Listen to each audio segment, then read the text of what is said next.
Saudi Arabian, welcome to Phuket Extra, brought to you by PSD Windows and Doors. It's Wednesday, September 5, and I'm your host, JP Mestanza, with the news you need to know.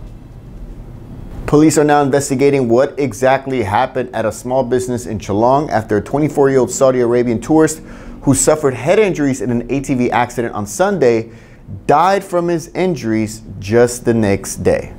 24-year-old Muteb Azhali was declared dead at Bangkok Hospital in Bangkok on Monday after he was transferred from Bangkok Hospital Phuket for treatment of several serious cranial injuries, including a cerebral hemorrhage, according to police.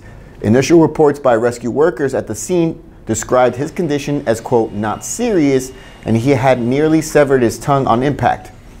Reports say Muteb was driving his own ATV with friends on another vehicle in the hills of Geelong when he lost control and plunged 10 meters down a steep incline, coming to a full stop when he struck a tree this past Sunday. Police are now investigating. And the Phuket Provincial Police is calling for any persons who believe they are victims of unscrupulous loan sharks to report them immediately after police with Royal Thai Army of Soldiers in Phuket took down a loan shark gang of 6 on Monday. The raid took place at about 6:30 a.m. at a house in Geelong on Monday, with authorities arresting 6 suspects, all wanted on a total of 21 arrest warrants related to loan sharking, seizing about 229 loan contracts, a bank book, a car, and 5 motorbikes in the process. The second raid took place about an hour later on Monday in Wichit, where 11 ATM cards and more bank books were seized, along with an unknown number of arrests. And while police declined to reveal how much money was involved in both loan shark operations, they are calling on anyone believed to be a victim of the gang to file a complaint on the 4th floor of the Phuket Provincial Police or call the number below.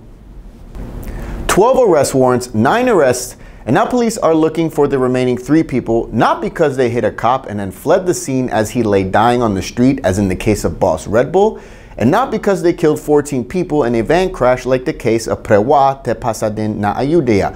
No, those 2 people got off with little to no punishment.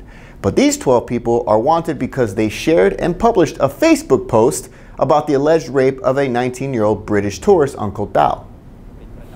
Tourist police say they're now, quote, tracking down the other 3 people for sharing the post from the CSI LA Facebook page, including the page administrator Pramuk Anantasin, who is believed to be living in the US, and authorities say they will arrest him if he returns to Thailand.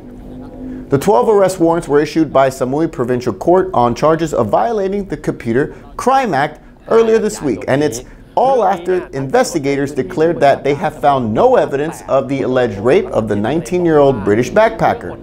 The woman's story was made public last month by London tabloid The Sun, which detailed her claims that she was drugged, robbed, and raped on Koh Tao back on June 25, which, again, investigators say they found no evidence of. For more, visit thephuket.news.com. Sit tight, Phuket Extra will be right back after this. Join Laguna Phuket Triathlon's Big 25 celebrations, sprint distance and charity fun run. Visit lagunaphukettri.com.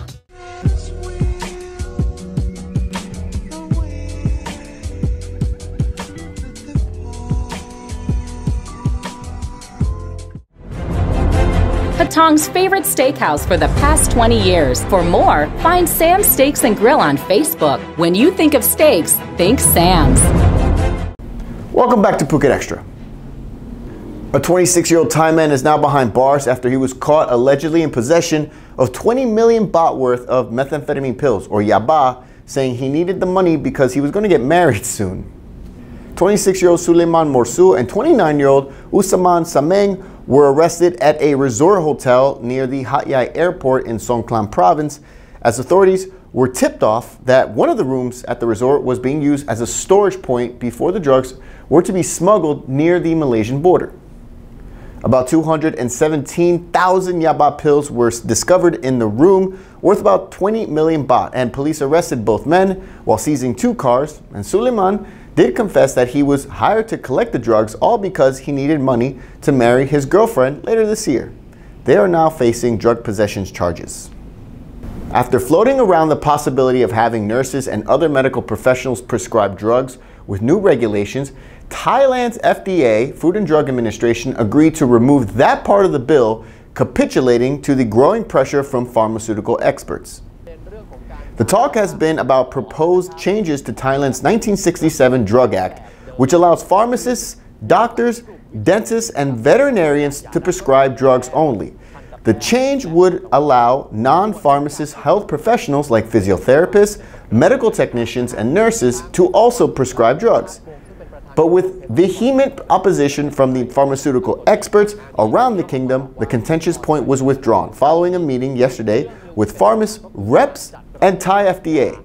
Now pharmacists are proposing 3 classifications for drugs, similar to international standards, in creating a prescription-only category, a pharmacy-only category, and a free available category. A committee is now looking over that proposal. And that's it for Phuket Extra, brought to you by PSD Windows and Doors. For safe, secure, soundproof windows, visit pvcphuket.com. From all of us here at the Phuket News Center, thank you for watching. And until tomorrow, stay classy, Phuket.